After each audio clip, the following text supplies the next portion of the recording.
Hey guys, welcome back to The Readers. I hope you are having an amazing day. Let's get right into the stories. The first one is an entitled People story. 3 months ago, I was standing in my front yard watching a woman with a clipboard march across my lawn like she was about to declare war. This woman, who I would later learn was the self-appointed neighborhood watchdog, had the kind of expression that screamed trouble. She was wearing what looked like a business suit at 2 p.m. on a Saturday, her hair pulled back so tight it probably gave her a headache, and she was clutching that clipboard like it held the nuclear launch codes. I should probably back up and explain how I got to that point, because the whole situation still feels surreal even now. About 6 months before this all started, I finally managed to buy my dream house. Well, maybe not dream exactly, but definitely the perfect house for what I do. See, I work as a restoration consultant, specializing in bringing old buildings back to their original glory while making them functional for modern life. Most of my work involves traveling to different sites, but I also do a lot of research and planning from home, so having the right kind of space was crucial. The house I found was this beautiful 1940s colonial that sat right on the edge of what the locals called the historic district. It had good bones, character, and most importantly, it was just outside the HOA boundary. I knew this because I'm the kind of person who reads every single document before signing anything, especially when it comes to property. The realtor mentioned that the neighborhood was really into maintaining its historic charm, but since my house was technically outside their jurisdiction, I wouldn't have to deal with any of their rules. Perfect, I thought. I could do the restoration work I wanted without having to get approval from a committee every time I wanted to change a doorknob. The house came with about an acre of land, most of it in the back, and the previous owners had let the landscaping get pretty wild. I'm talking overgrown bushes, a lawn that looked like it belonged in a meadow, and flower beds that had basically turned into weed farms. For most people, this might have been overwhelming, but for someone in my line of work, it was exciting. I had plans. I spent the first few months just getting settled inside the house. The interior needed some work, but nothing too dramatic. I updated the electrical, refinished the hardwood floors, and restored some of the original built-in cabinets that had been painted over at some point. The real fun was going to be the exterior work. That's where things got interesting. I decided to start with the front door. The previous owners had painted it this boring beige color that completely disappeared against the house. After doing some research on what would have been appropriate for the era, I chose this beautiful deep forest green. Not some crazy neon color or anything that would stick out like a sore thumb, just a rich, classic green that complemented the brick and stone exterior perfectly. I also had plans for the landscaping. Instead of the typical suburban lawn and foundation plantings that most of the neighborhood had, I wanted to do something more sustainable and historically appropriate. I researched what kinds of plants would have been common in gardens during the 1940s and started planning a design that would be both beautiful and environmentally friendly. This meant native plants, rain gardens, and some areas where I would let the grass grow a bit longer to support local wildlife. Now, I should mention that this neighborhood takes its appearance very seriously. We're talking about the kind of place where people pressure wash their driveways every month and measure their grass with rulers to make sure it's exactly the right height. The houses are all immaculate, the cars are always clean, and I swear some of these people must spend their entire weekends just maintaining their property. Which brings me back to that Saturday afternoon and the woman with the clipboard. I was out front working on planting some native wildflowers in what used to be a boring strip of grass along my driveway when I noticed her approaching. She didn't walk up to my front door like a normal person might. Instead, she came straight across the lawn toward where I was working, her heels leaving little holes in the soft ground. When she got close enough to talk, she didn't bother with any kind of normal greeting. She just launched right into what was clearly a prepared speech. She introduced herself as the chair of the Neighborhood Aesthetic Committee, which was apparently a real thing that existed. She handed me a piece of paper that looked official enough with fancy letterhead and everything that detailed several violations my property was supposedly committing. According to this document, my front door color was not approved, my landscaping plan was not appropriate for the neighborhood character, and my general maintenance standards were bringing down property values. I took a minute to read through this thing, and then I calmly explained that I wasn't actually part of their HOA. I showed her where my property line ended and where the HOA boundary began, pointing out that my house was clearly outside their jurisdiction. I was polite about it, figuring this was just a simple misunderstanding. That's when she said something that I still can't believe came out of another human being's mouth. She looked at me like I was a particularly slow child and told me that my understanding of property ownership was irrelevant. According to her, my house was a local landmark that belonged to the heritage of the entire neighborhood. She said I was just the current occupant and that the community had a right to decide what happened to it. She actually used the phrase stewardship responsibility and suggested that my property rights were secondary to the neighborhood's collective vision. I stood there for a moment, still holding my gardening tools, trying to process what I had just heard. This woman was essentially telling me that I didn't really own my own house, that some sort of neighborhood council had authority over my private property, and that I needed to comply with their aesthetic demands whether I was legally required to or not. I told her as politely as I could manage that I disagreed with her interpretation of property law and that I would be continuing with my plans as originally intended. I suggested she might want to double-check the HOA boundaries if there was any confusion about jurisdiction. She didn't take this well. Over the next few weeks, my life became significantly more complicated than it had any right to be. It started small, with little things that could have been coincidences. My trash cans would be knocked over just often enough to be annoying, but not often enough to seem deliberately targeted. My morning newspaper would occasionally go missing. Small stuff. But then, it escalated. I started getting calls from the city about noise complaints. The first time, I was genuinely confused because I had been working quietly in my garden when the inspector showed up. The complaint claimed I was using power tools early in the morning and disturbing the peace. I had been hand-weeding my flower beds with a small trowel. The second time, I was mowing my lawn at 2 p.m. on a Sunday when a city worker showed up to investigate a noise violation report.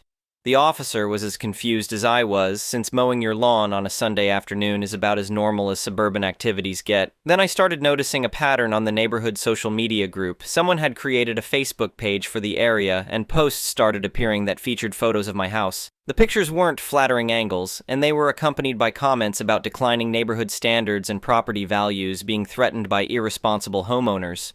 The posts didn't mention me by name, but the photos made it pretty obvious which house they were talking about. The comments section filled up with neighbors expressing concern about the direction the neighborhood was heading and wondering what could be done about problem properties. I tried to stay above it all and focus on my work, but it's hard to ignore when people are actively campaigning against your existence in their community. The situation reached a breaking point about a month later. I was inside working on a consulting project when I heard voices in my front yard. When I looked out the window, I saw a group of about 6 people standing on my porch, examining my front door like they were conducting some kind of official inspection. The woman with the clipboard was there, leading what appeared to be a guided tour of my property's violations. She was pointing out various issues with my landscaping choices and explaining to the group why my restoration approach was inappropriate for the neighborhood character. I went outside to see what was happening, and she informed me that they were conducting a community review of the mandatory renovations that needed to be completed to bring my property up to neighborhood standards. She had a whole folder of photos and notes, and she was going through each item with the group like they were an official planning committee.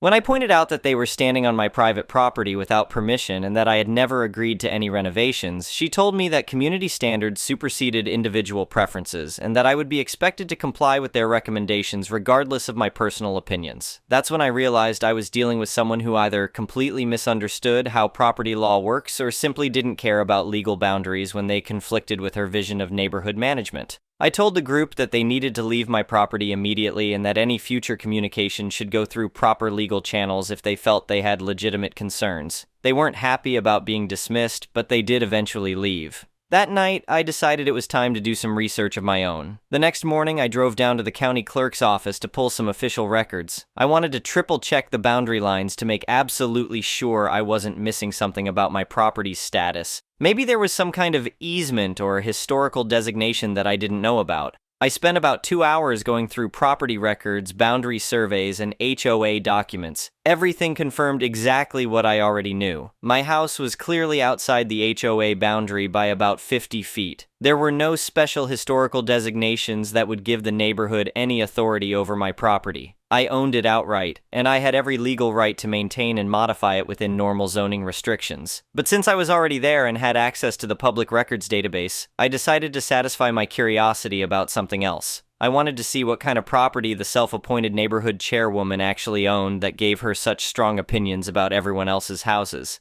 That's where things got really interesting. It took me about 20 minutes to find the records for her address, and what I discovered was honestly shocking. According to the property records, she didn't own the house she was living in. The property was owned by someone else with the same last name, most likely a family member, and there was no record of any ownership transfer. Curious about this discrepancy, I dug a little deeper into the public records. What I found was that the property was actually owned by a woman who appeared to be her sister, and the house was currently listed as a rental property. There were lease agreements on file with the county as part of some property management paperwork, but the really interesting part was what I found when I looked up the HOA fee records. According to the HOA's public financial documents, which are required to be available for review, the property she was living in was currently 3 months behind on association dues. So let me get this straight.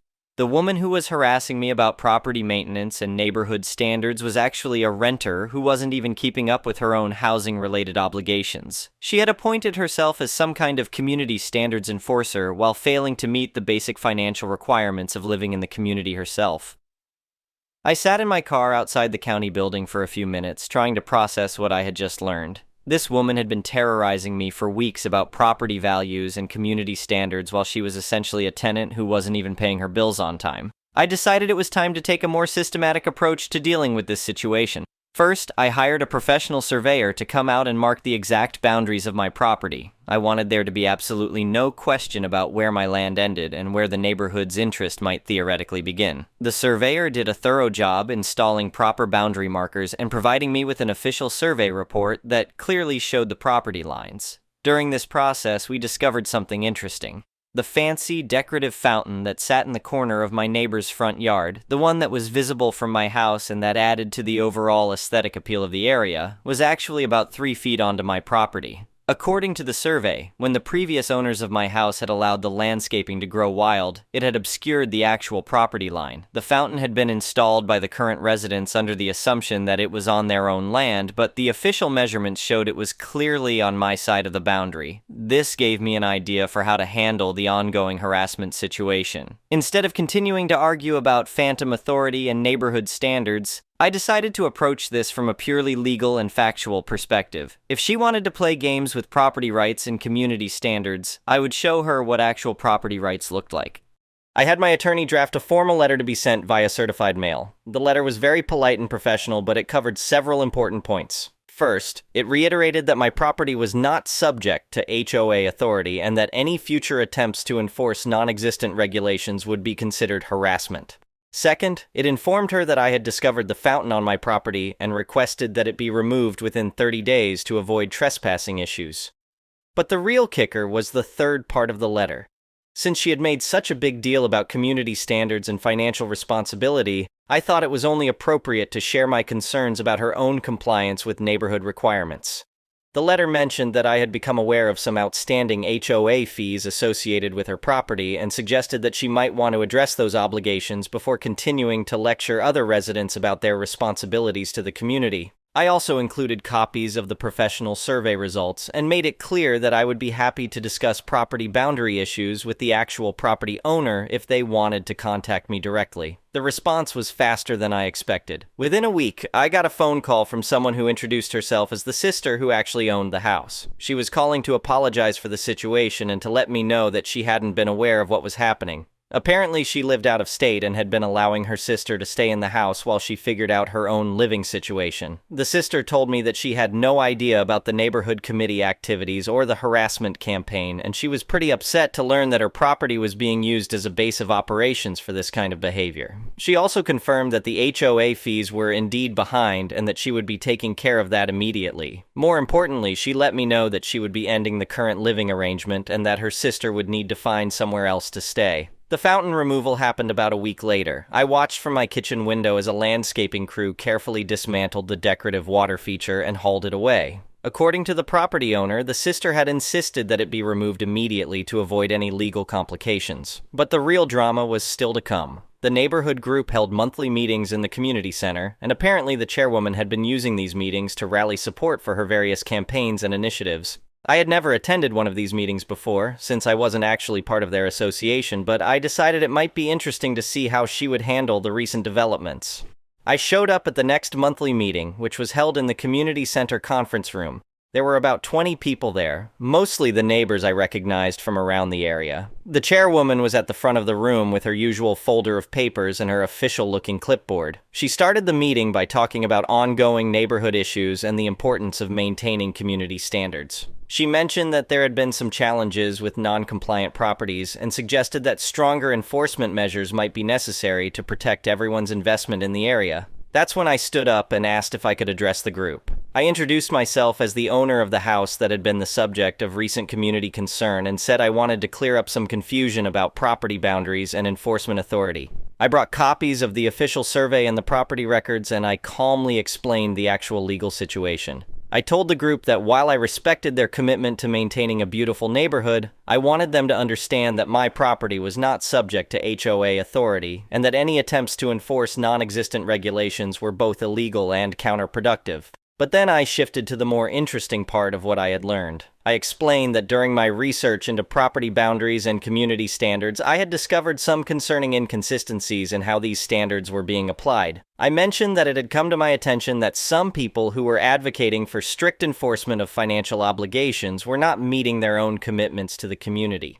I didn't mention anyone by name, but I made it clear that I thought it was important for the group to know that their leadership might not be as committed to community standards as they claimed to be.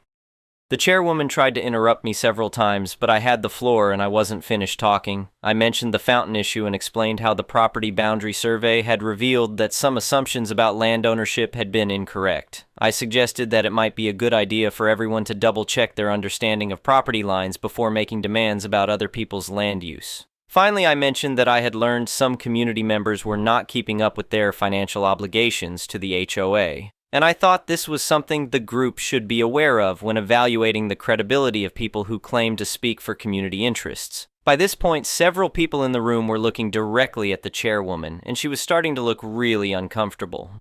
One of the other neighbors asked me directly what I was talking about, so I explained about the unpaid HOA fees and the rental situation. I was careful not to make it sound like I was personally attacking anyone, but I made it clear that I thought the group deserved to know the real situation before they continued supporting enforcement actions against other community members.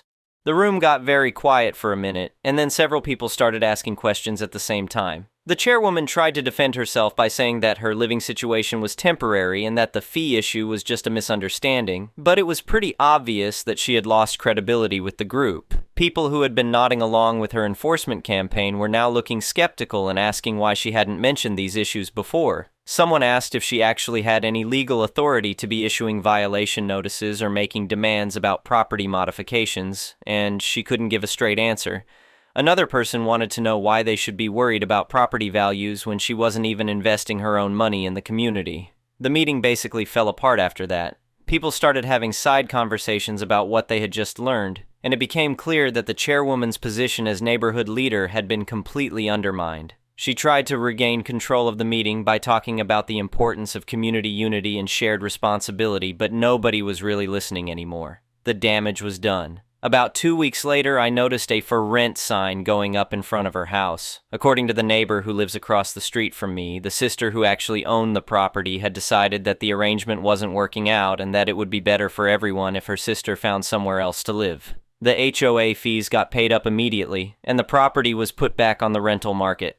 I finished my landscaping project without any further interference. The native plant gardens turned out exactly the way I had envisioned them, with a nice mix of wildflowers, native grasses, and some small shrubs that provide food for local birds and butterflies. The front door looks great in its forest green color, and several neighbors have actually complimented me on how much better the house looks now that it's been properly maintained. The best part is that the new tenant who moved into the house where the former chairwoman used to live is actually a really nice person.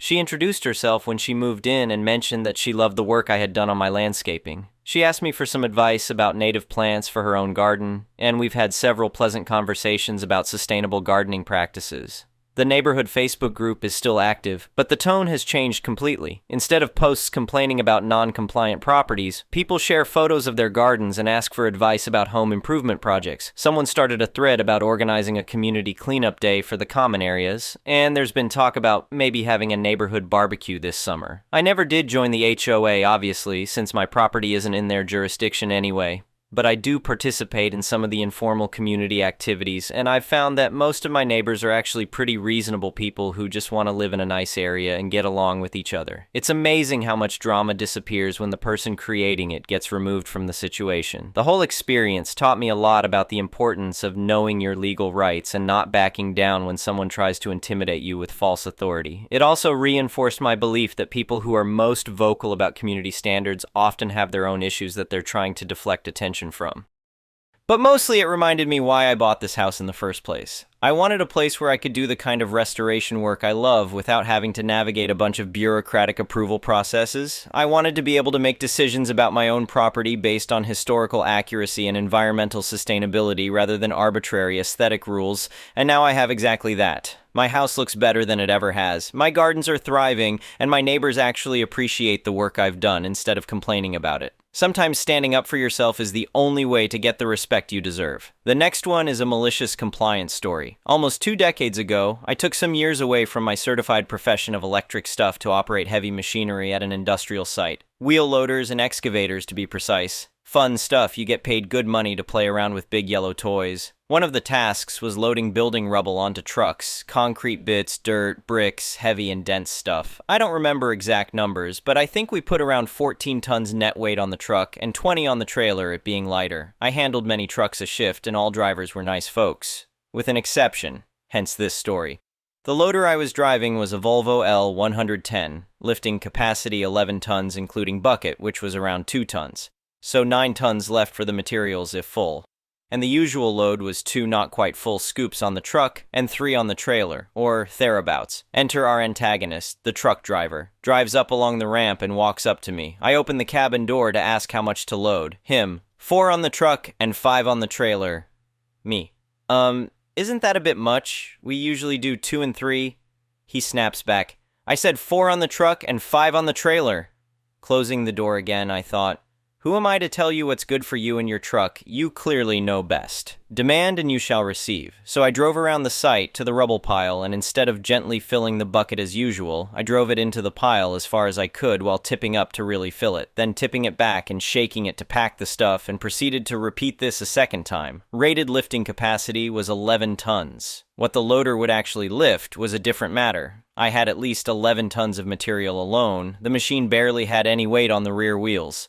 After gingerly driving back to keep the rear wheels on the ground and tipping it into the truck, I repeated the process at least twice more. I can't remember how many shovels I got into the car and trailer before the driver was back, red in the face and practically screaming. Details of that conversation have been lost to time. I do know he had to drive around site and dump all of it off before I loaded him up again.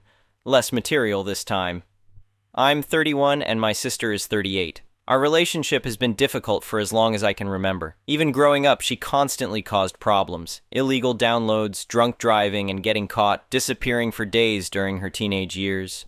When she was 16, she moved in with our grandparents because my mother moved about 250 kilometers away after starting a new relationship. From that point on, my grandparents protected her from consequences in every possible way. They are now 88 and 82 years old, their health is clearly declining, and they still live alone 250 kilometers away from us. Later, my sister was in a long-term relationship with an extremely controlling and disturbed partner. He secretly recorded her and sent the videos to family members. She was forced to constantly prove her location with photos. At one point, a tracking device was even found in the trunk of her car. The situation became so bad that about 6 years ago, she decided to move closer to us. For both of her major moves, we drove roughly 250 kilometers each time specifically to help her move. Despite that effort, her behavior toward us was deeply disrespectful. On my birthday, my mother, who had a broken leg at the time, and I drove those 250 kilometers again just to help with her move, only to end up waiting 4 hours outside her door before she even let us in. 2 years earlier, during another move, she left me, my grandparents, my mother, and my best friend alone to do her entire move. At the beginning of the day, she said she would briefly meet her boyfriend, then disappeared for hours while we kept lifting, carrying, and completing the entire move for her.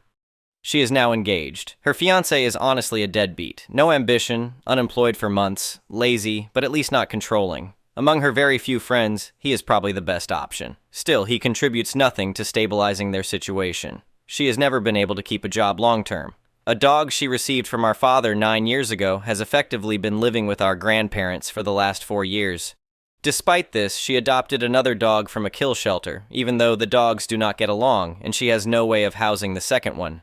I cannot take the dog because of my landlord. My mother's current partner also refuses because he strongly dislikes my sister. My mother has been with her current partner for 3 years. He can be a bit self-centered, but overall he is decent. Over those 3 years, there were around 20 invitations for family dinners or gatherings. My sister skipped at least 12 of them, often without canceling or canceling at the last minute. As a result, he also cannot stand her anymore. 2 years ago, my sister became unemployed. While she was moving into a house with her fiancé, she was laid off. The rent for that house is 1,600 euros per month. She went on sick leave due to depression and received benefits for 1 year. She has now been unemployed for about 19 months. She says full-time work is too much, part-time work doesn't pay enough, and moving isn't an option, even though she clearly cannot afford her housing.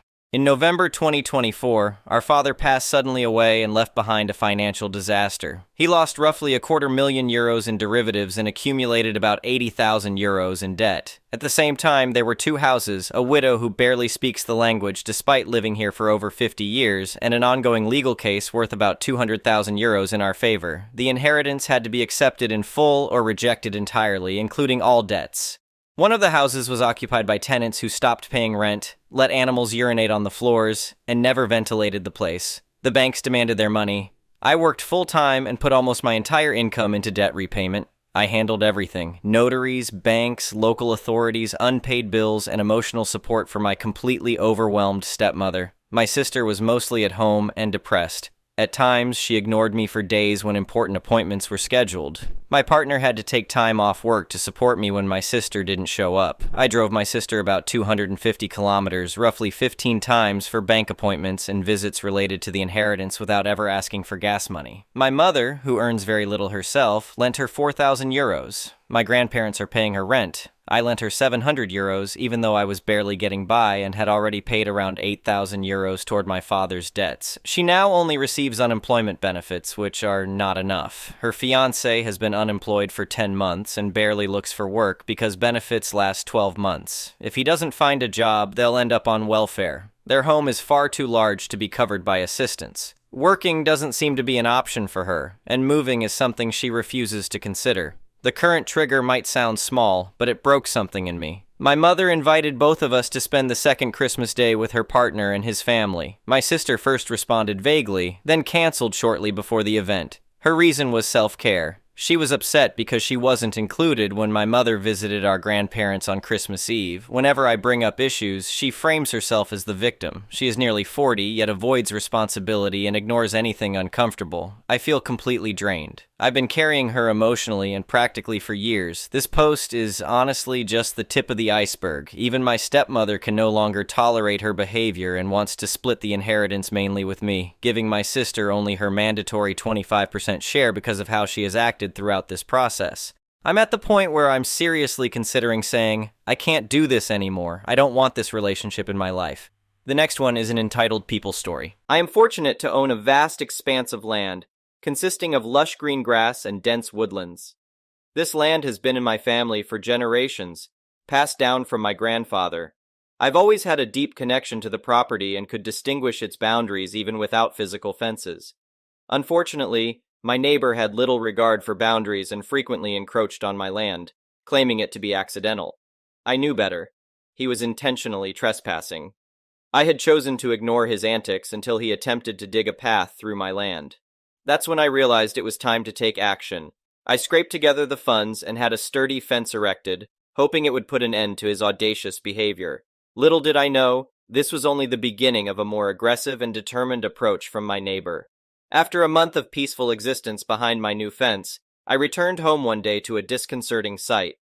My fence lay shattered on the ground, a victim of intentional destruction. To make matters worse, property markers were placed on my land, falsely claiming ownership by my neighbor. Confusion and anger flooded my mind. I rushed to review my security camera footage, discovering the horrifying truth. My neighbor had callously driven his car over my fence, then proceeded to plant those fake markers, in a feeble attempt to assert his false ownership.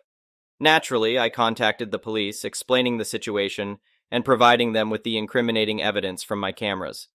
They approached my neighbor, but to my disbelief, they returned with an unexpected response. "Cop, I spoke with your neighbor.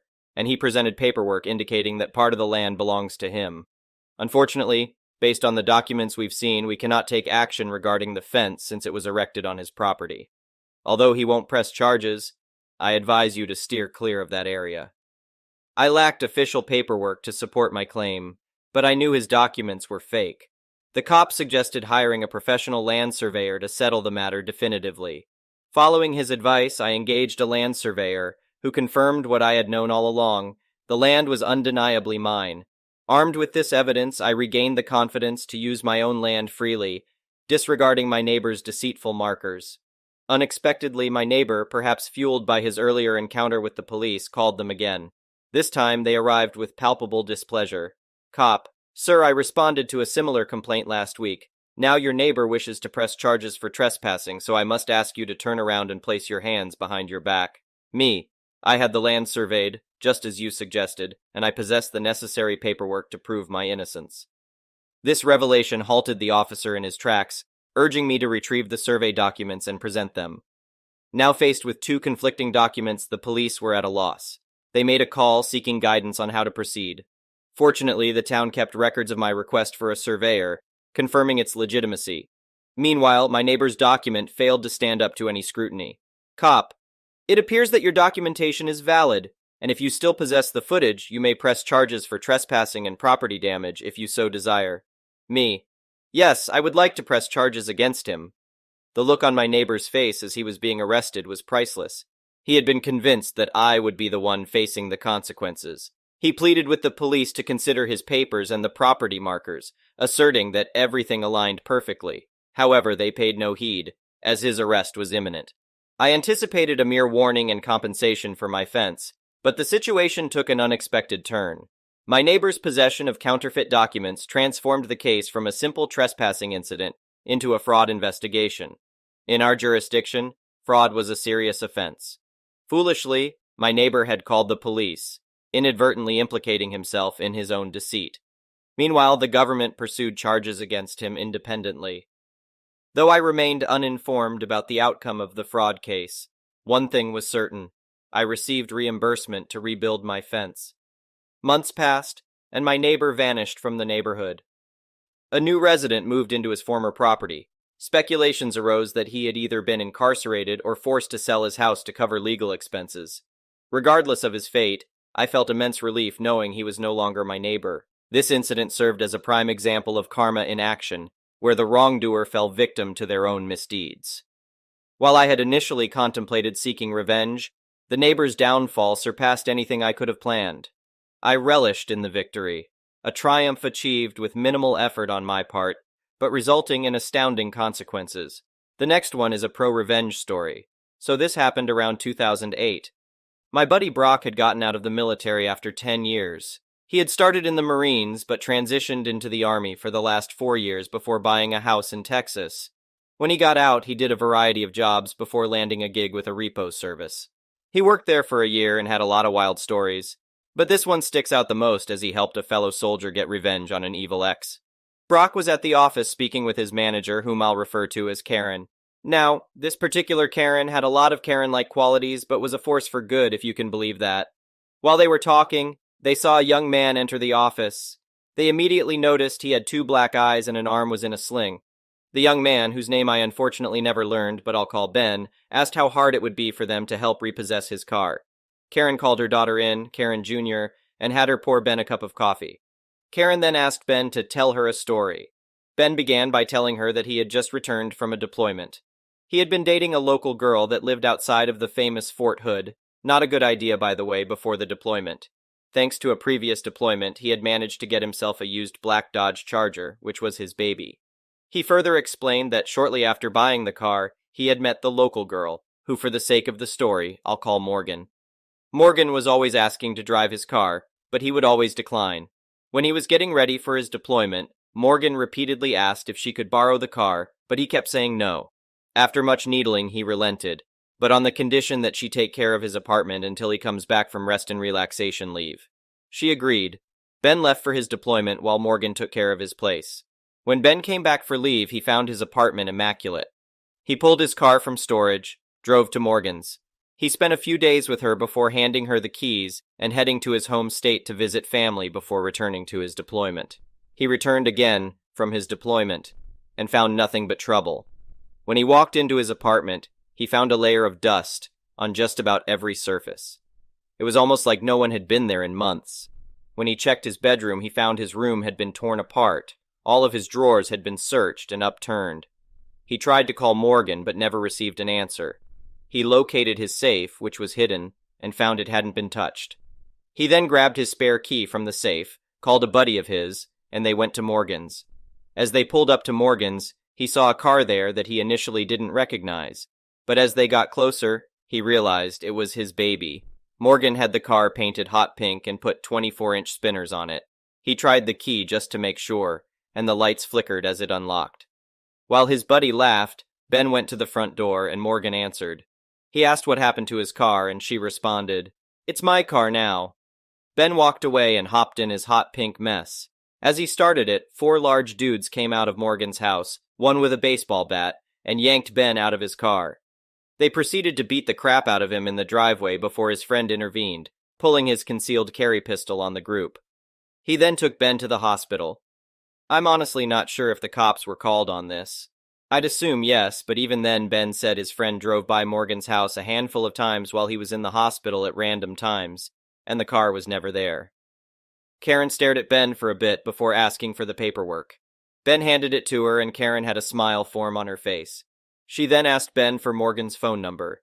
Ben gave it but wasn't aware of what was about to happen. Karen handed the phone to Karen Jr., who then dialed the number. Karen Jr. then began speaking to Morgan, telling her that they'd met at one of the local clubs and wanted to know if she was down to party that night. Apparently Morgan agreed and the plan was set. Brock parked his tow truck at the club and waited. Sure enough, Morgan showed up with the pink monster, parked it, and went inside with some girlfriends. Brock gave them 5 minutes before he stealthily drove up to the car and hooked it up.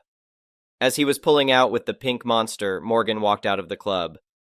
She saw her car in the tow truck and began trying to flag Brock down, but he was already out of there. The next day, it was business as usual at the office when Morgan called. She was furious that her car was stolen by them and wanted it back. Karen, using her best customer service voice, told her if she had the registration, she could come pick it up. Morgan began screaming louder that she was going to call the cops, at which point Karen sarcastically told her, "Please do," and then hung up on her. As this phone call was going on, Brock happened to look out the window and saw Morgan standing next to a car in a vacant lot, throwing what appeared to be a temper tantrum. After Karen hung up, Brock watched her get in the car on the passenger side. Karen then looked out the window and had Brock verify it was her. She then began to smirk. Karen then proceeded to call the owner of the property Morgan and her friend were occupying. She told the owner about the car and asked if he wanted it towed. The owner okayed it. Brock then drove his truck over to the ladies in the car and introduced himself. They tried to explain that they were waiting for Morgan's boyfriend, but Brock insisted they weren't allowed to park there. They argued and called him every name in the book. Brock then hooked up their car and lifted it partially off the ground, forcing the two to exit the vehicle. They tore into him until he showed them the tow order. While this back and forth was going on, Ben arrived at the office, and Morgan saw him walk in. She ran to the office door, and Brock proceeded to lower the car.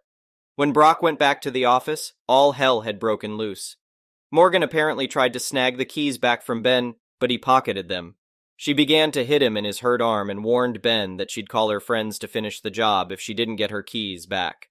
Karen Jr. had already called the cops at this point, and Brock got in between Ben and Morgan, even telling Morgan to try hitting him to find out what would happen.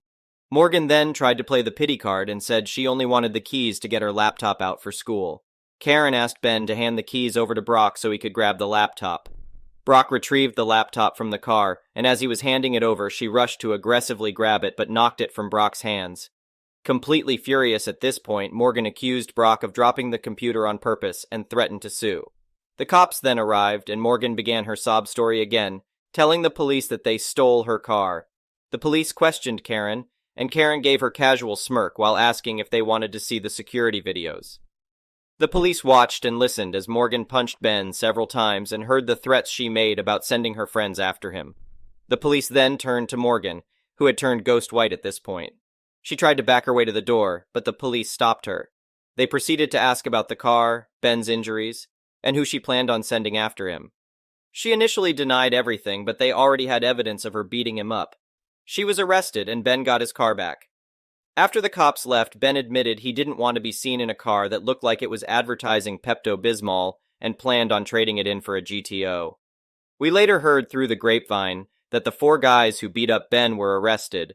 Morgan had ratted them out. Brock had a few more stories, but none of them were nearly as good as this one.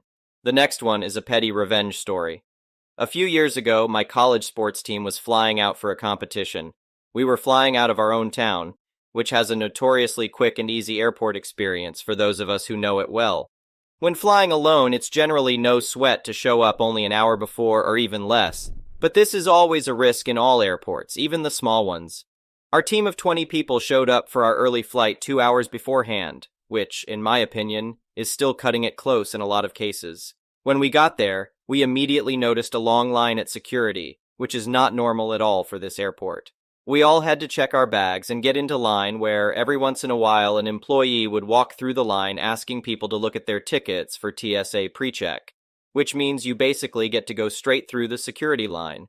While we were waiting an unusually long time, we started to pick up on a lot of different people in front of and behind us who were all about to miss the same flight. Some people were clearly anxious and asking the employees what was going on. Unfortunately, about 20 people behind my team and me was a Karen. Karen's flight was leaving in 30 minutes, and I noted the fact that she was behind us in line, which meant she probably just showed up only half an hour before her flight left. Insanity. For the next 30 minutes, Karen pushed past people, some of them were on the same flight as her, without asking for any sort of permission. Karen also yelled loudly the whole time at any employee she saw, complaining about how they were incompetent and needed to let her through. She also demanded that they open up other security lanes so that more people could go through faster. Obviously, TSA guidelines weren't a thing for this Karen. So finally, Karen literally pushed her way through the line and got to about 5 people away from where my team was waiting, and there was no way we were letting her through. This was when I decided to get a little revenge for all those poor employees and all the other nice and respectful people waiting there. Being at the back of the line, my friend and I told the few people between Karen and us that they could skip ahead of our whole team because they were also on the flight that Karen was about to miss. They went through, and finally, Karen got there expecting us to let her through too. Ha! We told her that she was very rude to the employees, and we weren't going to let her pass. She tried to shove past us, which was hilarious. She huffed and puffed behind us and mumbled a bunch of stuff about us the whole rest of the way through the line. Finally, we were about 3 people away from where our IDs were checked. Karen had finally stopped yelling at every single possible employee that came by because we were so close to the front. Remember when I mentioned earlier the employee who came by to remind us to look for TSA pre-check on our boarding passes? Well, turns out Karen was yelling over or at this guy the whole time and never got the info. And when she finally started actually listening to the people who work there, she found out she could have skipped the entire line from the very beginning of this story. Amazing! I swear some people laughed out loud when she went, "Oh, I have that." The next one is a malicious compliance story. I work on a case with people from many different areas. Most of the people on the case work in a time zone that's 3 hours ahead of mine. This means that I am often in meetings or depositions that start at around 7 a.m. or earlier. A couple of weeks ago, I attended several days of a deposition, starting at 5:30, for me, each day. Those days, I left the office at around 3 o'clock. My manager then called me into her office and demanded to know why I was leaving early every day. I told her about the situation, but she did not care. She said, "This is a 9 to 5 job. It doesn't matter if you're in earlier. You leave at 5 o'clock. Otherwise, people will think it's okay to come in and leave whenever they want." Well, 9:05 it is. I started arriving at the office promptly at 9. Unfortunately, this led to me skipping several meetings, but alas, it cannot be helped. One meeting I skipped, scheduled for 6 a.m., is an important bi-weekly one that my manager is also supposed to attend. She has never attended, and always relies on me to prepare her a report on the meeting so she can present it to her boss. When she asked for the report, I informed her that I was unable to attend the meeting since I work a 9-5 job, and I don't want to give anyone the wrong impression. No report. Sorry. As I left promptly at 5, I peeked through the window to her office and got a great view of her trying to explain herself to her boss. Today she called me and dejectedly informed me that I can leave the office whenever I want from now on. The next one is an entitled People Story. I've been trying to sell this miniature portable washing machine on Facebook Marketplace for a few weeks. A woman we did not know at all inquired about it, and after we agreed on a price, she said the only day she could come pick it up was Monday. I told her that I am 39 weeks pregnant, and that I would be induced for labor on Monday morning, but that she was welcome to come pretty much any other time. She insisted she could only do Monday as she had another appointment in town that day.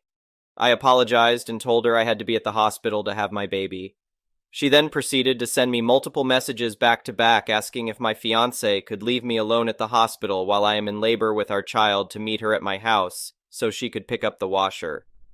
I finally asked her if she was really suggesting he leave me alone during the birth of our first child just so that she could pick up this item, and she got very huffy and said she didn't want the washer anyway.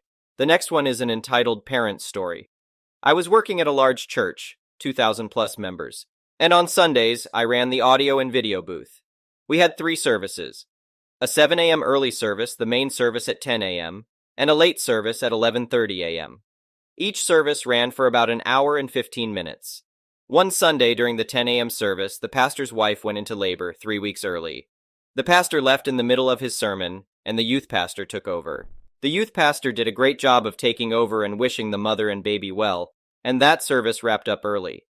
We had a quick meeting to decide what to do about the 11:30 service, and the youth pastor volunteered to give a sermon he had prepared for the youth group later in the week. It was his first time giving a sermon in front of that many people on the big stage.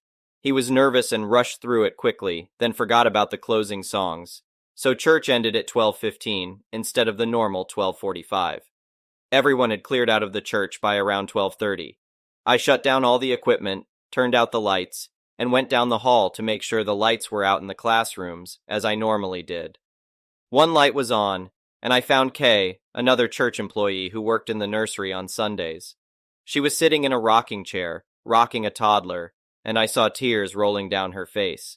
I asked her what was wrong, and she could hardly speak because she was so upset. She said the toddler's parents had dropped him off before the early service and never came back. The poor baby had been there for almost 5 hours. The parents had not given a contact number. All Kay knew was the child's first name. I immediately called the youth pastor, who quickly turned around and came back to the church. The child was very unsettled, either hungry or tired. We had snacks, but no proper food, and there wasn't really a place to put a kid down for a nap. I ran to get some chicken nuggets while they figured out what to do. When I got back, a couple had pulled in right in front of me. They asked where everyone was, and I said the church ended early. They said, "Okay, we are just here to pick up our son." I wasn't about to get involved in the drama, so I just unlocked the door and let them in. The youth pastor was livid and lashed out at them. It turns out the parents wanted some time alone and had been dropping their kid off at church and then leaving to go do stuff. They had been doing this for weeks, just dropping him around 7:45 a.m. and coming to pick him up around 12:45 p.m. Here is the part where the parents are really entitled. They got mad at the youth pastor for ending church early. They yelled at him for endangering their child and threatened to sue. The dad was up in the youth pastor's face, and I thought they might fight. But the youth pastor was a big dude, and I think that kept the dad from doing anything else. I didn't stay in there. I went into the next room with Kay and the child and gave him the nuggets, which he gulped down. The parents finally took the kid and left. The youth pastor and his wife took us to lunch because we, mostly Kay, were still upset by the whole thing. I think about that kid a lot. I hope his parents didn't abandon him. I wish I had a follow-up, but as far as I know, they never came back. The next one is an entitled People Story. I never thought that my next-door neighbor, Karen, would turn out to be a deceptive, conniving individual.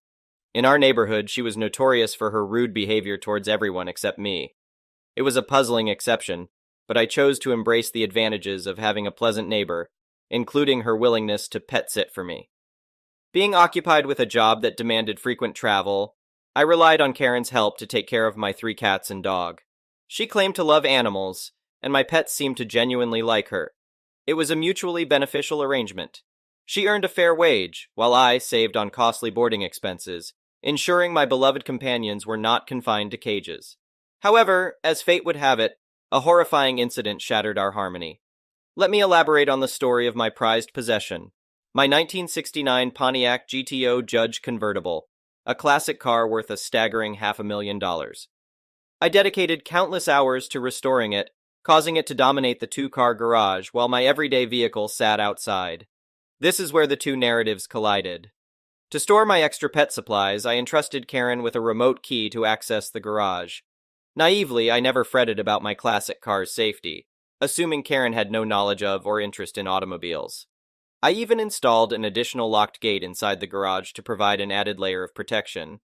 Yet, in hindsight, I realize how foolish I had been to give anyone unrestricted access to my garage.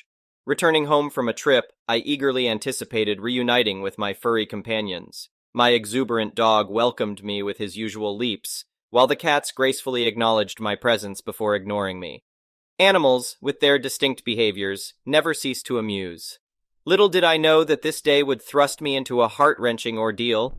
When I ventured into the garage to fetch some cat litter, I encountered a locked door, an ordinary sight. However, upon entering, my world crumbled before my eyes. The gate safeguarding my cherished car had been violently shattered, and the vehicle itself had vanished into thin air. Panic engulfed me, and I found myself on the cold garage floor, suffering a full-blown panic attack for what seemed like an eternity. Barely regaining composure, I mustered the strength to review the security camera footage. Racing through the recordings, I stumbled upon a shocking revelation. Karen had repeatedly entered my garage under the guise of collecting pet supplies, only to leave empty-handed. On her final visit, she was accompanied by two unidentified men who loaded my car's parts into their truck, exchanging cash with Karen. The following day, an unfamiliar man wielding a sledgehammer arrived, and together they orchestrated the heist, hoisting my precious vehicle onto a car transport. Enraged and fueled by a righteous fury, I stormed toward Karen's house, my pounding fists demanding justice. She must have sensed the wrath on my face because she rushed to defend herself, launching into an incoherent tirade. Our conversation was marred by her repeated interruptions, but amidst the chaos, a snippet of our interaction stands out. Karen, don't give me that look. Your car was a worthless relic, collecting dust in your garage. I discovered its exorbitant value and realized I deserved compensation for all I did for you. I could have sued you, but instead, I sold something you clearly had no intention of utilizing. You should be thanking me for freeing up space for your other car. Her audacity sent me over the edge. Me. Thanking you? That car was an irreplaceable gem, one of the rarest in existence, not to mention the thousands of dollars worth of parts you callously sold. Call those men immediately and retrieve every last piece. Karen, I won't do that. Besides, I'm pretty sure it's illegal for you to spy on me with those cameras. You're the one in the wrong here. Refusing to succumb to her manipulations, I pursued legal action, pressing charges of grand theft auto. The police, aided by the license plate number captured on the security footage, located my stolen car. Miraculously, it remained unharmed. Karen, desperate to salvage her fabricated story, declared herself my mother and the car's rightful owner. Thankfully, I possessed the proof of purchase for every component and undeniable video evidence of her illicit transactions. The court forced her to reimburse me for all the losses incurred. Unrelenting in her denial, Karen attempted to deflect blame, citing my surveillance as an invasion of her privacy. However, the court swiftly dismissed her feeble arguments. Subsequently, she faced arrest, charged with grand theft auto and fraud for falsely claiming ownership. Only through the support of her friends was she able to secure bail, narrowly avoiding imprisonment. Instead, she received probation and a restraining order, warning her to steer clear of me. Lesson learned. In the future, I will opt for boarding services to ensure the safety of my beloved pets and invest in comprehensive surveillance systems to safeguard my home. The harrowing experience has taught me to be vigilant and wary of those who may disguise their true intentions, even behind a facade of neighborly kindness. The next one is a pro-revenge story. Backstory: my neighbor, whom we will call David, not real name, and my other neighbor, whom we will call Karen, not real name, often got into arguments about who owns what part of the property. They live right next to each other, so this is understandable. Karen was known for being a Karen, so this explains a lot. Karen had just gotten engaged to her boyfriend, whom we will call Kyle, not real name, who went over to her house a lot. Like every other day, he would spend the night there. We saw his car parked there a lot. Kyle would park his car in front of David's lawn because Karen is part of a large family, so they have many cars. Therefore, there is not enough room in the driveway. David got a new camper recently, one of those massive ones that are practically buses. They needed a place to park it because they didn't feel comfortable leaving it in a public place, but Kyle's car was there. Around this same time, news was spreading around my neighborhood that Kyle and Karen had gotten married. Kyle moved in with Karen and started using the front of David's lawn as his assigned parking spot. He was told that it was part of her property because Karen was a dummy and didn't understand that property lines exist. There was an incident in the past with a bench and another with a few trees. Eventually, David got tired of Kyle parking where they wanted to park their camper. He had been having to park it down the road in the public camper places, or whatever they are called. He began plotting his revenge. His plan was to park the camper in front of Kyle's car so that he would have to pull out backwards. This way, he would have to struggle to get his car out between one of Karen's siblings' cars and the camper. When this plan happened, Kyle came running up to David's door and began shouting the usual, "I'm calling the cops," and whatnot. When David didn't answer, he tried to inch his way out. He ended up bumping into the car behind him and putting a good-sized dent in it. He instantly ran up to Karen's sibling and began apologizing and blamed it on David. Now Karen's entire family was mad at David. David said he saw this through the window and was laughing hysterically. Karen actually managed to think logically for once and blamed it on Kyle, but it was okay, and insurance will cover it, or something like that. Kyle began going off on Karen about how insurance would charge him for the damage, so they ended up fighting about insurance or whatever. This whole thing unraveled outside David's house, so he listened in through the open window. Then they came up to his house. David answered the door, and all of them but Karen instantly started going off about how he caused a dent in Karen's sibling's car. He said that Kyle's car was parked on his property, and that he needed to park his camper somewhere. He dug out the property line drawing or whatever and showed them all. Karen was pissed. Karen said that he had drawn those lines himself and that the actual lines were farther to the left, giving her more property, and expanding past where Kyle was parked. Keep in mind, Kyle was parked by the windows of David's house, clearly on David's property. At this point, I could hear yelling from a few houses down and walked over to listen for that sweet, sweet internet karma. Karen ended up calling the cops because David was disturbing the entire neighborhood. 2 cops showed up in a car and instantly sided with David after reviewing the property lines. Karen was fined over $700 for misusing cop. Kyle ended up having to pay $900 for the damages done to the other car. Apparently he broke part of the engine or something. That's not all. Karen and Kyle ended up divorcing because Karen lied to him and said he was on her property. And Karen saying that it was her house so she could lie if she wanted, and other things of the sort. The next one is a petty revenge story. My friend Stan has worked at the Valuation Office of Assessments, VOA, for his local council for the past 35 years. He's got a lot of stories, but this is my favorite. For context, the VOA is responsible for evaluating which council tax band a property should be in. The higher the band, the more council tax you pay. For those outside the UK, council tax is used to fund civic services such as schools, rubbish collection, and emergency services, etc. Which band you get depends on lots of different factors, but generally speaking, the more a property is worth, the higher the band is likely to be. Changes to a property that significantly increase its value, such as getting pools or extensions built, can sometimes mean a property has to be reassessed to see if it needs to go up a band. There was a woman, let's call her Mildred, who would regularly call Stan's office to report her neighbors for everything. Mildred was a typical nosy neighbor curtain twitcher who made it her life's mission to know everyone's business.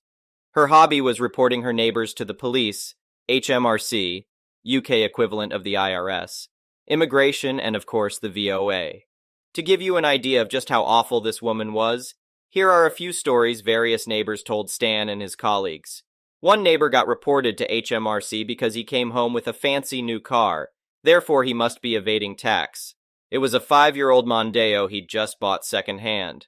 Another neighbor was reported because Mildred didn't think their child looked sick enough to be off school, so she reported them for truancy. The child had recently had an emergency appendectomy and they were at home recovering, as per their doctor's orders. Everyone in Stan's department hated this woman. Not only did she add to their already heavy workload, but she was also rude, entitled, and generally unpleasant to talk to. She often exaggerated her reports to ensure somebody would be sent to inspect the property. Worse still, her reports often caused her neighbors to call and shout at Stan and his colleagues, understandably so. But what they hated most of all was that they were obligated to follow up on any report she made, and she never got in trouble for giving false or exaggerated reports. They knew she was just a mean old lady, and they didn't want to enable her behavior. But policy was policy. Well, one day Stan drew the short straw and took a call from the dreaded Mildred. My neighbors at number 61 added a new bedroom to their house, and they got a new kitchen in with an extension, and he put up a new shed. I bet they haven't reported it, Mildred whined. I demand somebody reevaluate them immediately. If I have to pay my taxes, so do they. Stan begrudgingly sent a letter out to the neighbor at number 61, let's call him Bob, feeling very sorry for him. A few days later, Bob called, clearly fed up. Bob explained that he had checked with the office before getting the work done, and he had been told that the work was not significant enough to be reported, so he didn't report it. There was a note on Bob's account confirming this. Throughout the whole conversation, Bob was friendly and nice. He knew Stan had a job to do. When the inspector attended Bob's property, Mildred stared gleefully from behind her curtains. However, the joke was on her because the inspector uncovered that Bob's house had mistakenly been put on the wrong band for over a decade. He should have been on a much lower one. This meant Bob was due a massive rebate for overpaying his council tax for years. Stan laughed his arse off when the report came to his desk. He was delighted to call Bob and give him the good news. Here's the petty part. After the two had a good chuckle about everything, Bob told Stan he would use some of the money to throw a big Duck You BBQ garden party. He would invite all his neighbors, except for Mildred. Bob mentioned he might get some banners made for the party that said Duck You Mildred, but Stan warned him that could get him in legal trouble. So instead, Bob decided the banners would say, "Thanks for the money, Mildred," instead. So, Bob threw his big flashy garden party, complete with banners he got printed, while Mildred seethed from behind her curtains, knowing she was responsible for Bob's sudden windfall. Mildred continued to report her neighbors for every little thing, so I guess she didn't learn her lesson. The next one is a malicious compliance story. Back when I was in high school, a long time ago, whenever an important date approached, for example, Independence Day, etc., we would line up in the courtyard and have to stand still in formation. One of the teachers would then give a speech about the date and its importance. Those speeches would usually be around 15 minutes long, about as long as it was humanly possible to keep 150 teenagers lined up and standing still in formation and listening. The teacher giving the speech would rotate among all the faculty, and since there were quite a few teachers, each teacher would give a speech once a year or less. There was one notable omission on the teacher's roster, the mechanography teacher. This would age the post really well, I guess. He never gave a speech. Let's call him Mech. He would always refuse and get away with it for whatever reason. In around 30 or so years of teaching at the school, it became famous that he never gave a speech. Until one day, when I guess the dean got out of bed on the wrong foot or whatever, and he absolutely demanded that Mech give the speech. There was no way to get away with it. Mech would have to do it. His first speech in 30 or so years at the school. Even some of the faculty, former students of Mech themselves, were excited to see the outcome of this power struggle between Mech and the dean. So we lined up in the courtyard, 150 students, 15, 20 teachers, etc., etc., and Mech took the stand and the mic with definitely a smirk of malicious compliance on his face. And he delivered. More than 45 minutes of an absolutely drowsy speech, telling every single minute detail and fact about the date in question. For the students, it was torture. Having to stand still and silent for almost an hour, failing to do so was one of the most punishable offenses, trying not to fall asleep on our feet. The dean tried to stop Mech twice. The first time, Mech completely ignored the dean. The second time, Mech plainly told the dean, "You wanted me to give the speech, deal with it, for the whole audience to hear." Around 35 minutes in, some of the older "I don't give a damn anymore" students started shouting things at Mech. Not hurtful things, but colorful commentaries about the speech.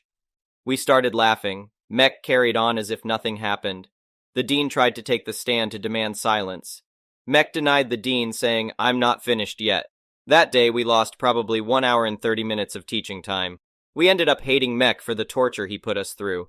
When he finished, the dean had no choice but to give us a short unscheduled break before returning to class.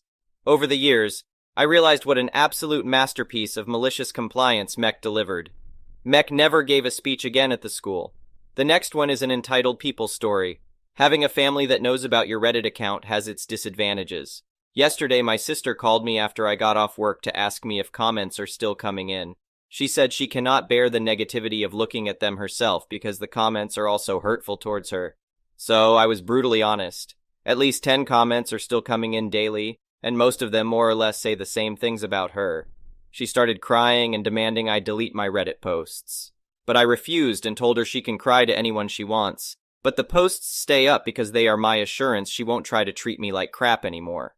After all, she literally felt like my life should revolve around hers, didn't pay me the babysitting money she was supposed to, and pocketed it for herself, and forced me to be the constant babysitter on last year's family vacation, so I had pretty much no fun the entire time. Is it really any wonder people are having so much hate for her when she treated me like that? Then when I mentioned the posts have already spread to other websites because I was asked a couple of times to let an article be made about my situation, and there are some videos that were read as well. My sister shrieked hearing that and hung up. My parents then called me, begging I take the posts down. I've refused and stated that I only did this because they didn't stick up for me. This would have never happened if they'd told my sister to treat me like an equal and not a servant. I'm not her butler, babysitter, or handyman. I'm her freaking brother, and a grown-ass man. Wouldn't they be tired of this crap in my shoes too? They agreed, but still begged I take the posts down. I refused and said that I'll keep making more if they don't start sticking up for me more when my sister comes crying to them. Let her clean up her own messes. Because all the enabling of her led to this. I didn't father those kids. I've got a life of my own, a career I'm still new to, and hopefully soon enough, a girlfriend as there's someone I want to ask out. I'm moving my life forward and I won't be held back.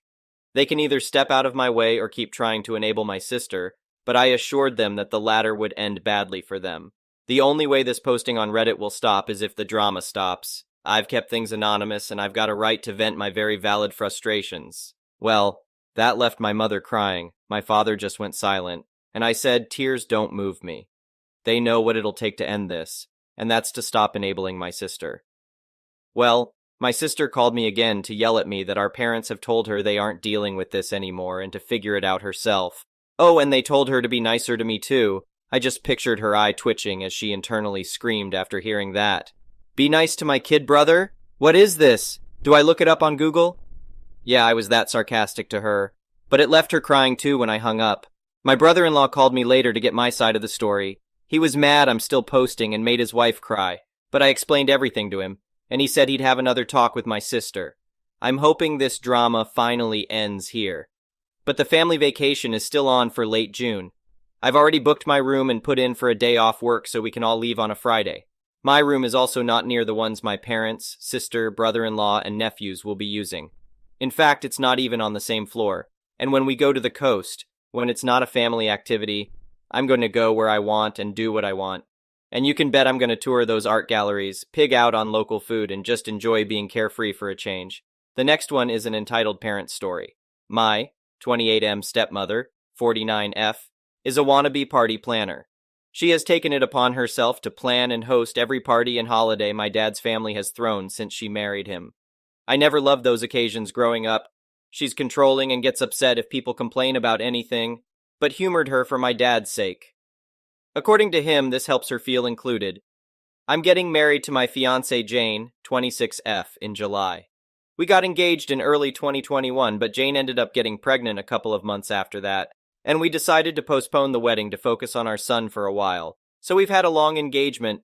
My stepmother has tried to hijack our wedding plans from day one, complaining, contacting our planner, showing up unannounced to Jane's dress appointments, etc., and we have repeatedly asked her to stop. Dad wants us to humor her, but she's clearly resentful of the fact that she's not hosting the wedding or being labeled mother of the groom in invitations. Besides our baby boy, we also have Luke, 4M, Jane's paternal half-brother. She got custody of him a few months into our relationship after his parents died. I ended up moving in with them during the pandemic and have been in Luke's life since he was a baby. He doesn't call me dad and refers to us as his sister and his OP, but we love him like a son. Stepmother, though, hates Luke. She accuses Jane of baby-trapping her way into the family. That accusation only got worse after our son was born. My dad gets along with Jane and adores the kids, but the stepmother demands him to refuse babysitting Luke, so we don't leave the kids with them often. Instead, Jane's brother and CIL usually watch the kids for us, as their children are close to ours in age. We had a thing last Sunday, and my BIL was out of town with his family. Jane's other siblings live in different cities, as well as my mom and sister. My dad agreed to babysit at our place, and we left. We came back to find both kids crying, the stepmother screaming, and Dad weakly trying to calm everyone down. Apparently, Luke had told the stepmother that both he and our son were going to be our ring bearers, and she went ballistic. She screamed that she wasn't going to allow that because he wasn't family. She then heard him when he started crying. His lip is still split. She'd never gotten to this point before. We immediately banned her from our house and from our wedding. Dad is fuming and has said he's not going without her. He's also convinced half of his side of the family, by severely downplaying what the stepmother did, to boycott the wedding as well. This includes my stepbrother, who fully agrees with his mother no matter how many times I try to tell him the truth. Jane and I are refusing to budge, but many of my cousins who aren't coming anymore are asking us to reconsider.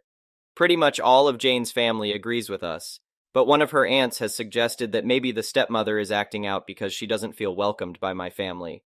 I've honestly had it with my family enabling her behavior. I love my dad and really want him at my wedding, but I am more than willing to go no contact if it means protecting my family. The next one is an entitled people story. I never expected my peaceful move into a decent house to turn into a battle against an entitled neighbor, but life has its surprises. Allow me to share the dramatic and exciting turn of events that unfolded, leading to a satisfying resolution. Before diving into this wild tale, let me give you some background. I had worked my way up in the culinary world, from culinary school to becoming a head chef. Eventually, my hard work paid off, and I could afford a house of my own. It wasn't a luxurious mansion, but it held the promise of becoming a beautiful home with a little remodeling. As summer arrived, I embarked on transforming the house, starting with the yard. Little did I know that this endeavor would introduce me to the notorious Karen, my entitled neighbor. She had lived in the neighborhood for ages, and seemed to feel a sense of ownership over my new home.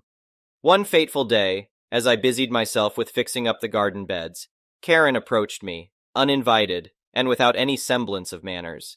She immediately interrogated me about being the new owner, seemingly determined to undermine my rightful claim. Karen: "So, are you the one that bought this house?" Me: "Yes, I am the new owner." Karen: "Did you know Miss Dorothy?" Me: "Not personally, but I met her briefly during the paperwork process." Karen: "You know, this is one of the most beautiful houses on the block. My son grew up on this street, and Miss Dorothy always let him play in the yard." Me: "That's kind of her. I'm sure your son can find another suitable house around here." Karen: "Are you even going to live here long term? I bet you're just flipping it. That is a shame. My son would have really taken care of this house." Her audacity and entitlement angered me, and I decided to assert myself. Me: "Actually, I'm renovating this house for my girlfriend and me to live in. Thanks for the assumptions. Now, if you don't mind, I have work to do."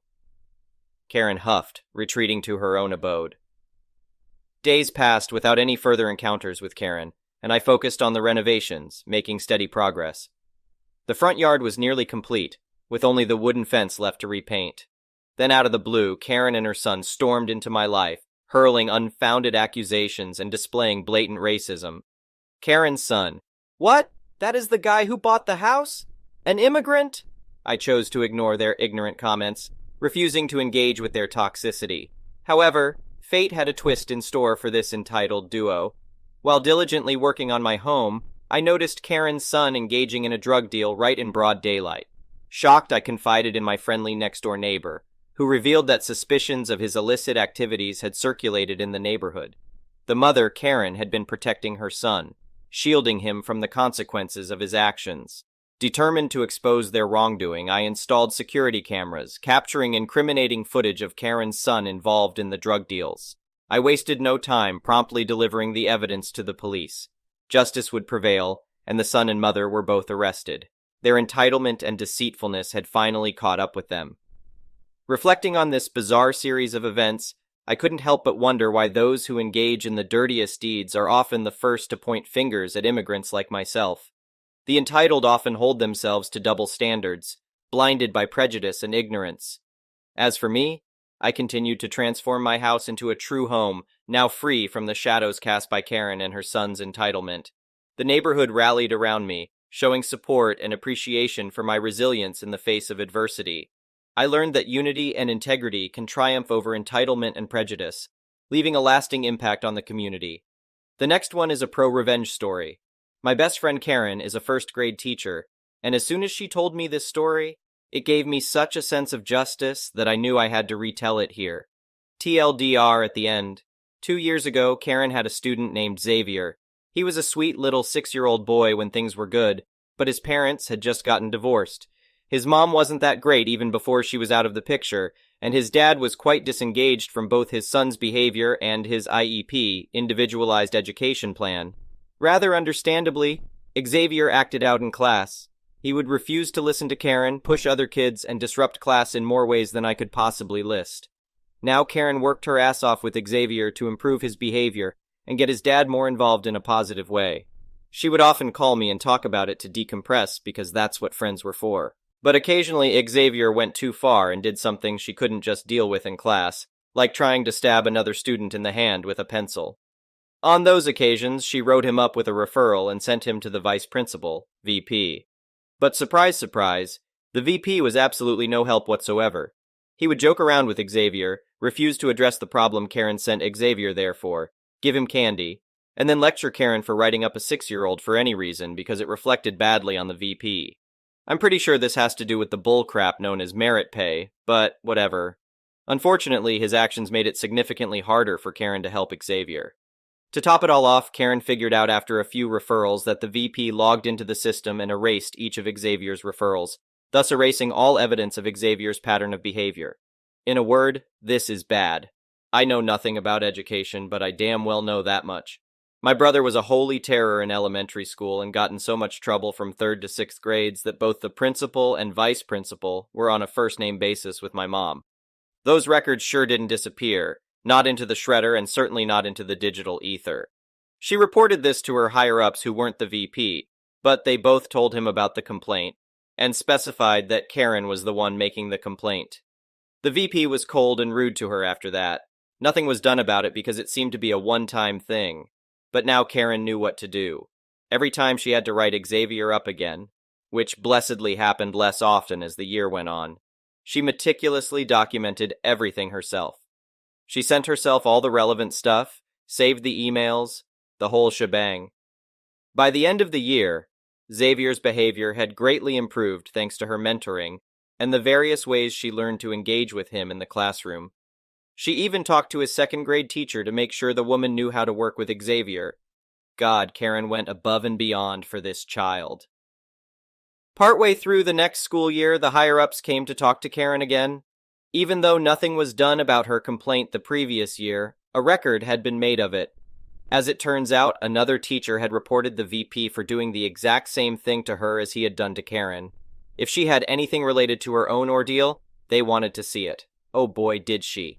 She gave them every single digital receipt she had accumulated for the better part of a school year to compare with the VP's, establishing a pattern of him undermining teachers by erasing students' patterns of behavior.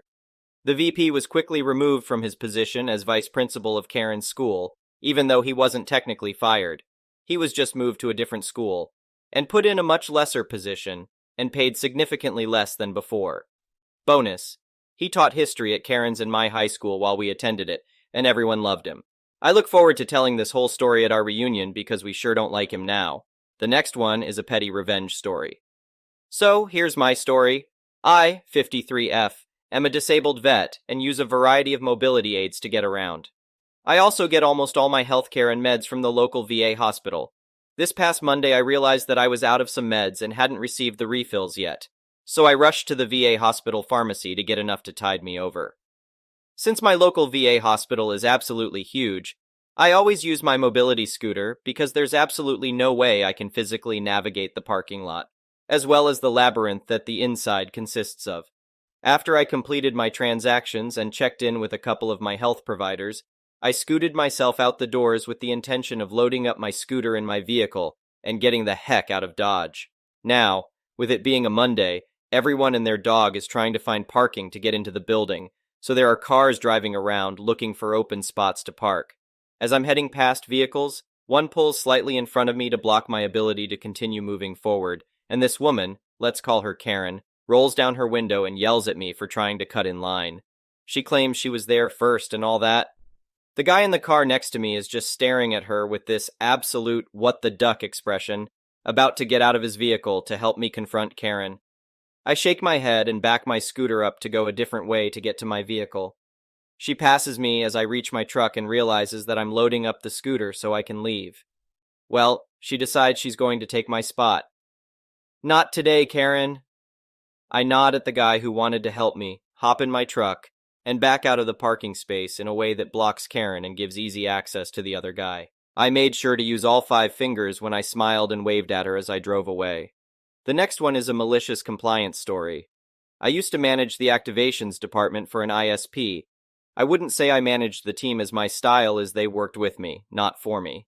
I was simply the department's leader. For some context, the company had been growing for quite some time, but unfortunately not hiring enough staff to cover the growth.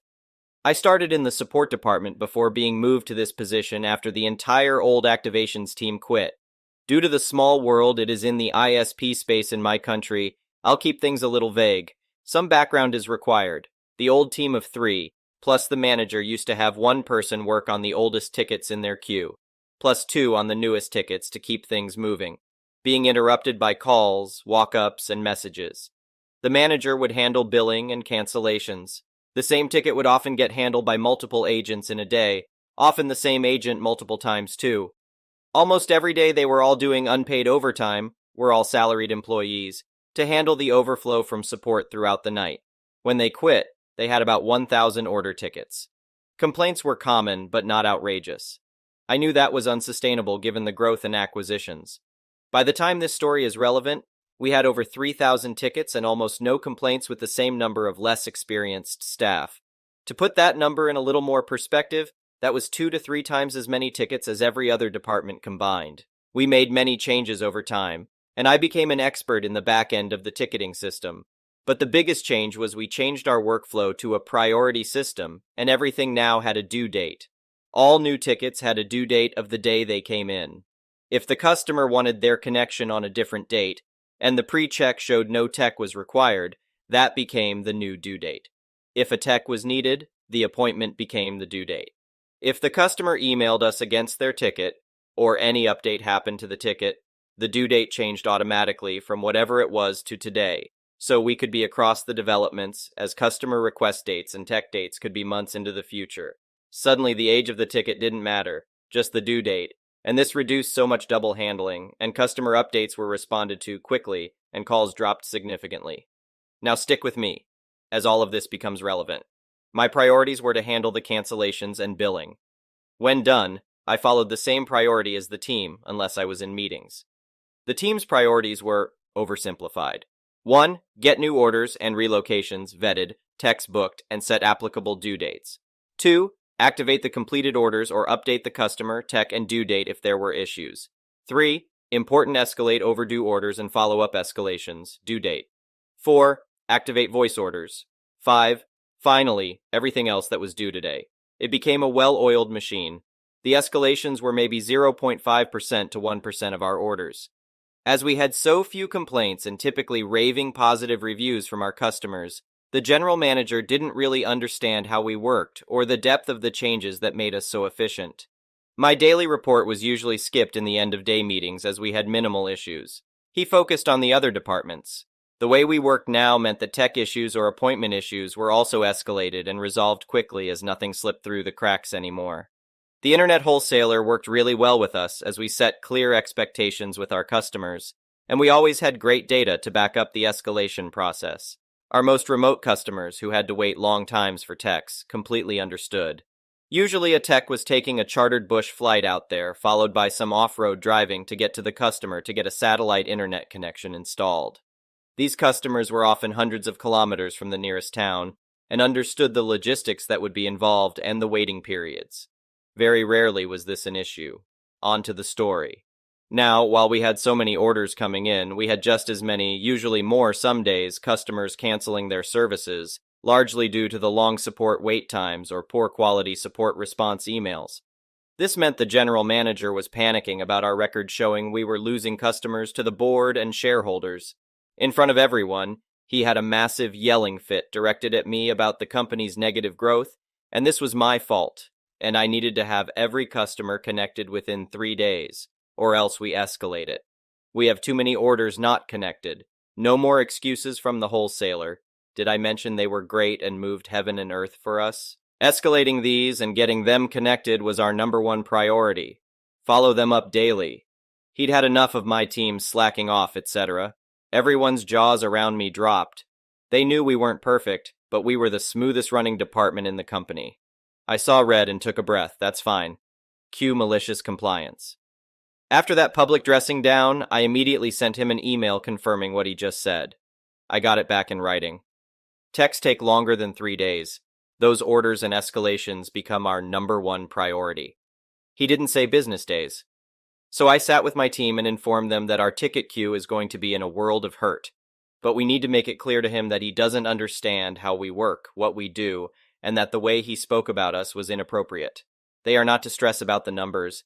They are not to do unpaid overtime. I don't care that they are on a salary. Salary accounts for reasonable overtime, and this is not reasonable. They are to end work when their shift ends. Do not accept time off in lieu. Only accept paid overtime. I will take the fallout. They aren't paid to be stressed. Most days we have to work on about 300 tickets total. And today was a Friday. Customer not getting connected until Tuesday. Well, that's 4 days. Escalate. Customer's road's impassable due to a flood, so tech has to wait for dry weather. Too bad. Escalate. We escalated about 50 new orders that day, which meant Monday we had the usual weekend and Monday orders plus those 50. That day over 100 new orders were escalated, plus the 50 followed up. So our queue reflected we had about 450 tickets due. Less than a third of the new connections got connected, even though a tech wasn't needed. The next day, the same thing, except only a handful of orders got connected. Now we had 600 tickets, overdue. By Thursday, support's being hammered by people asking about their connections. Overdue tickets hit the thousands. Wait times blew out, orders got canceled, complaints got raised. Come the next Monday, the support managers were screaming at me to get my department in order. I directed them to the general manager. A meeting was called with all department managers over the current state the business found themselves in. When I was asked what was going on, I simply pointed to the email, referenced the dressing down my team got, and informed him I was simply following orders. That's ridiculous. Use your brain. The next one is an entitled people story. This will not surprise some people who commented on my previous post because my parents did some of the exact things they said they would, which was wanting either my money or my signature. I did expect the classic lines of narcissists saying that I owed them or give me some kind of socialist BS of sharing the wealth. But that was just my imagination running wild. The ensuing situation was somewhat similar to that, but much more tame, I guess you could say. They seemed to know not to push me too far now, and were mostly aiming for pity. It began when my parents recently got in touch with me through social media and asked for a meeting in a public place of my choosing. It just screamed trap, but I wasn't afraid. In fact, I was amused. They know I'm not to be messed with anymore, so I could only wonder what they wanted this time. I picked a local restaurant that may have a name of an olive and a garden in it, and we met up there. Dan was with them, but he kept his mouth shut most of the time. We had awkward greetings, ordered some drinks, and then cut to the chase. My parents begged me to help Dan get his own apartment so he could finally move out. Apparently, Dan's credit isn't so great. Gee, I wonder why. Could it be his wife regularly spends him into a hole? Well, they asked that I help by either supplying some capital or by co-signing for the apartment and helping to pay the rent for it. I simply said no to both. That's when Dan spoke up in anger and yelled at me that I have so much and I don't have a family to support like he does. He needed my help, and I should be sparing the money for his family since I don't have one myself. I laughed and asked where they were when I needed their help. Oh, that's right. They were pointing and laughing at me for being homeless. Or should we go further back to my childhood? I'd love to delve into that with plenty of ears to listen in around us. My mother grabbed my hand and begged me not to speak of any of it. My father and Dan both just looked away and said nothing. Pretty sure they wanted to say something like they used to at me, but held their tongues. I asked them if they thought I was rich or something, and their look said it all. And when I told them I don't have that kind of money, they looked at me like deer in headlights. I broke it down about how much I'd managed to save for the down payment on my house, and the way I had to live and work in order to save that much so fast. And then how I spent nearly all of it on the down payment of my house. I'm still in financial recovery. I did have monthly income to spare, yes, but most of it was going right into my savings. I asked Dan what his yearly salary was, and when he told me, I pointed out that it was actually a bit higher than mine. I then loosely broke things down in rough math in front of my parents on how about 70% of my income goes to my mortgage, insurance, gasoline, internet, phone, food, and other bills. And then there's maybe 30% of that left at most that I can put into savings. And I need that money saved to get back on my feet in time. And I have to make sure I have savings to fall back on. My truck is from the 90s. If it were to break down, I'd need money to either fix or replace it. And there are other things one would need a rainy day fund for, like home repairs, doctors, taxes, lawyers, or anything in general you'd need quick cash for when it's a sudden unexpected expense. So, as you can see, I just can't spare money for Dan. And I also refuse to co-sign for anything, as that would leave me on the hook for any bill Dan couldn't or wouldn't pay. Then I pointed out that's likely why my parents didn't co-sign for Dan's apartment themselves long ago. And my mother just started crying again. I was pretty much one step ahead of them in all of this. I'm not an ATM, and I'm not a fool. And I stated that right to their faces. I expected my father to become angry with me like he always does. But this time he just, well, didn't. I've known this man to explode on me for the slightest provocation of not enabling my brother all of my life. But this time he just didn't do that. There wasn't even a sneer on his face. The only way I could describe the look he had was regret and defeat. Maybe regret for being a crappy parent. Or maybe regret because he can't bully me around anymore. Who knows? Either way, my parents couldn't really argue with me, and I wasn't about to give them any money.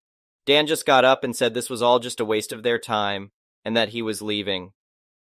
My mother started apologizing for him, but Dan still wanted to leave. Then, just to kill with kindness, I offered to buy them a round of unlimited soup and salad while we were all there.